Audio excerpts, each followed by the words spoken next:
ব্যবস্থা যখন সব হয়েই গেছে, তখন আর দেরি করাটা ঠিক হবে না। হ্যাঁ হ্যাঁ, এসো সবাই, কাঁধে কাঁধ মেলাই।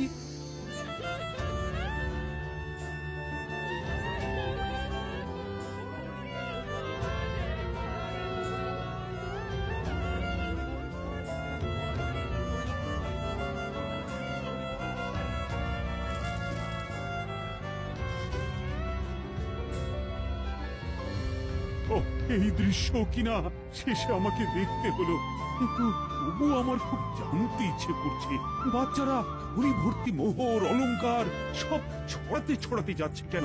আর গোপালের হাত দুটোই বা ঘাট থেকে বেরিয়ে দুদিকে ঝুলছে কেন?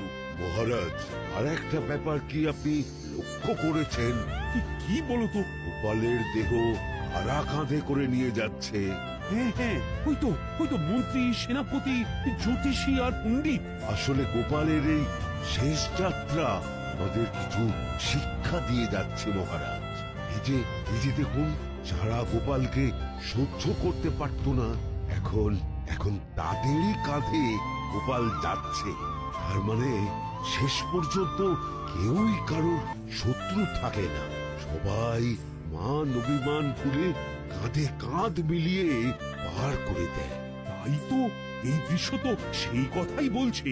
আর ওই যে মোহর আর অলংকার ছড়িয়ে যাচ্ছে, সেটাও বুঝিয়ে দেয় যে এই অর্থ, সমৃদ্ধি সবই ফেলে একসময় চলে যেতে হবে। কি ভীষণ সত্যি।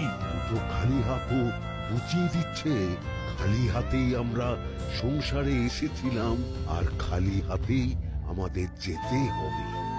এই চরম সত্যিটা আমি আগে বুঝিনি। গোপাল, গোপাল, তুমি মরে গিয়ে আমাকে চরম শিক্ষা দিয়ে গেলে। কিন্তু এখন শিক্ষা পেলেও গোপাল তো আর ফিরবে না।